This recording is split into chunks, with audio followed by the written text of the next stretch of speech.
You're listening to the Stop Binge Eating podcast with Kirsten Sarfty, episode number 385. Welcome to the Stop Binge Eating podcast. It's time for you to end your food obsession and begin feeling confident and in control around food. You are absolutely capable of eliminating binge eating from your life, and I'm going to show you how by giving you simple tools and insights that you can apply in your own life. I'm your host, Kirsten Sarfty. Now let's get to it. Hi, really quick, before we get into today's episode, I want to remind you that registration for the Stop Binge Eating program will be closing in just 2 days on December 18th of 2025 at 12 p.m. Eastern Time. So if you are ready to be binge-free, are ready to feel in control and trust yourself around food, are ready to quiet the food noise, your thoughts about food, and are ready to feel more comfortable in your body, then do not miss this opportunity to make it happen. Go to coachker.com/group to register now. You'll be able to get started right away with the course videos and worksheets, and we'll get started with coaching on January 7th. If you have any questions, you can email them to info@coachker.com. But again, do it now so you don't miss the deadline on December 18th at 12 p.m. Eastern Time. 2026 is going to be your year. Your eating habits can change dramatically. You can be eating so differently by this time next year. And in this program, we will make it happen together. Let's do it. All right, now let's talk about things getting worse before they get better. For some people, when they're working on stopping binge eating, things just get better and better from the start, and that is so great for them. But for a lot of people, it doesn't look that way.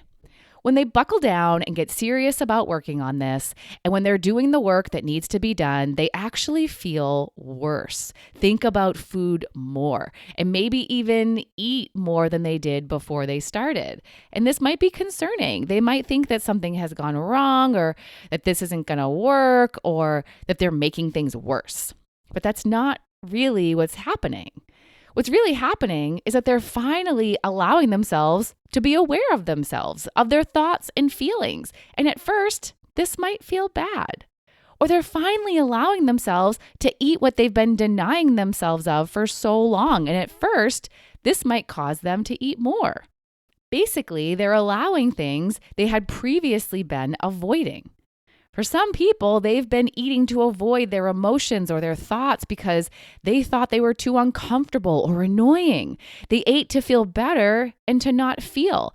But as they're doing this work, they're actually facing those thoughts and feelings and experiencing the discomfort they'd previously been avoiding. They're feeling worse because they're actually feeling. But this is not a bad thing. This is a step in the right direction. They're not avoiding anymore. They're actually facing their thoughts and feelings. And now that they're actually allowing themselves to be aware of them, are actually letting the thoughts and feelings surface, they can finally do something to resolve them. Them feeling worse doesn't mean something has gone wrong. It means they're doing something right. They're not avoiding, ignoring, or escaping anymore. And yes, it might be uncomfortable at first. They might be faced with thoughts they didn't want to admit to, or thoughts they're not proud of, or thoughts that upset them. They might be faced with emotions they'd been suppressing. And if there's been a lot of ignoring and avoiding, or they've been doing it a long time, there's going to be a lot that comes up. And this is okay. They can work through all of it. They can resolve all of it. And having gone through the discomfort and working on resolving their thoughts and feelings will not only result in less discomfort overall, since they won't just keep coming back, but they'll also be building the skill of handling thoughts and feelings rather than eating to avoid them. So yes, it might be uncomfortable at first, but it's discomfort that will result in growth and improvement. I've worked with people before that are resistant to writing down their thoughts and uncovering what's going on in their head because they don't want to see it. But if you don't see it and you just keep avoiding it, it's going to continue affecting you. If you avoid it, it will keep coming back and you'll keep eating to avoid. So that will create a different kind of discomfort that's going to keep repeating. It's kind of like having a messy pile of stuff in your home. Yes, it'll be uncomfortable to go through it, sort it, organize it, whatever you need to do, but It's also going to be uncomfortable in a different way and for longer if you keep seeing it there and keep thinking about how you want it gone and cleaned up. The discomfort of tackling something that needs to be tackled is a good thing. You're progressing. And with emotions, when you finally allow yourself to feel the emotions you feel, you might feel a lot of them that you hadn't been allowing yourself to feel. So you might feel a lot or frequent discomfort, but it's just because you're allowing them rather than pushing them down. And this is a good thing because when you allow yourself to feel your feelings, you're taking the first step toward taking care of your feelings. You're acknowledging them, and they so badly want to be acknowledged. And then once you've acknowledged them, you can understand where they're coming from, why you're feeling them, and process them. You can't do that if you just ignore them. Nothing will be resolved through avoiding. So yes, it might seem like you're feeling more negative emotions, but really, you're feeling the same amount as before. You're just actually allowing them to be felt. So that's the emotional side of things getting worse that you might experience. But some people might also experience their eating getting worse at first. They might be eating more than they were before, maybe even binging more. Of course, if you're trying to stop binge eating and you see yourself binging more, you're going to think it's not working or you're doing it wrong. But here's what really might be happening. One possibility is that because they're allowing themselves to feel and think more, they become overwhelmed and eat more. And if this happens to you, it's important that you're not just allowing yourself to feel all the feelings, but are actually working through them so they don't all just build up and become overwhelming. And here's another reason why more eating might happen. One of the things that needs to happen for you to stop binge eating is that you stop overly restricting your food and allow yourself to eat the foods you want to eat. When people do that, one of two things might happen. They might get really excited about their newfound freedom and take full advantage and eat all the foods they hadn't been allowing. And this is a normal reaction to prolonged restriction. It's normal to want a lot of what you've been wanting but haven't been allowed. It's normal to want all the things you haven't been allowed. For a lot of people, this is a normal part of the process when you're first allowing all that you hadn't been allowing. You want a lot of it. Nothing has gone wrong. You're just having a normal reaction. And what usually happens is that after a bit of time, the newness wears off, the novelty of eating these foods wears off, and that desire to eat them, to eat a lot, decreases. The eating becomes more before it becomes less. So if this happens to you, don't freak out. Trust the process.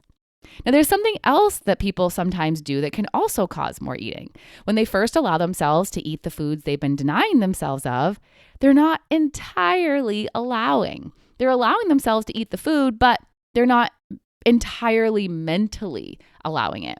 They're telling themselves that they shouldn't or that they're doing something wrong. And they feel guilty about what they're eating. So this can actually cause them to feel worse emotionally and eat more. They're taking a step in the right direction by allowing themselves to eat the food, but haven't removed the guilt. And that guilt might drive them to eat more. It might lead them into all or nothing thinking because they think they're doing something wrong by eating the food. If this happens to you, you don't have to make it mean that something has gone wrong. It's just bringing up something that needs to be worked on. Sometimes we feel worse and eat more when new things come up as we're going through this process. We're doing well, we're doing what is right, but we're not doing it entirely right, and we still need to work on something else. In this case, you're eating the foods, which is a good thing, but you're not fully allowing. And that's okay. You've taken step one, and step one might look like regression, but it's actually not. You needed to take step one in order to find step two. You took step one, realized that you needed to do something more once you weren't getting the results you expected, and then found your next step. So sometimes things get worse because you haven't incorporated all that needs to be incorporated. And that doesn't discount what you have done. It's like when people are trying to lose weight and they're doing these helpful things with their thinking and their eating, but haven't lost weight. This doesn't mean that what they're doing isn't working. What they're doing is so important. It's foundational stuff, and it's an important part of the process. It just means they need to do something more. So if you're doing something that you know is an important part of the process and your feelings or eating gets worse, don't quit. What you're doing is helpful, but you might need to do something else to get the result you're wanting. It's going to be step by step. Allow each component of this work to build on each other. So when things get worse for you, it just might mean that you're on the right track. Now, I do have to say though, sometimes things get worse, but don't get better. And if that's the case, it's either because what you're doing isn't something that will help you to stop binge eating, or because you're not finding the next thing that needs to be worked on. So for example, you might be eating the food you hadn't allowed, are eating way too much of it, and aren't investigating why, and aren't finding the next thing you need to work on. Or you're feeling your feelings, but aren't processing and resolving them like I mentioned before. You're just letting them go on and on. You gotta keep taking the next steps if you want it to get better. And if you're in that place and don't know what the next step is for you, I got you. I can help you with that in the Stop Binge Eating program. Come work with me on this if you're feeling stuck. I can help you get unstuck. Again, you can register at coachker.com/group. And the deadline to register for this round is December 18th of 2025 at 12 p.m. Eastern Time. All right, so I hope this has helped you to relieve some panic or fear or worry if you start to feel or eat worse during this process, especially at the beginning. This just might be part of your process. So stay committed and keep going. Okay, that is all for today. Bye-bye.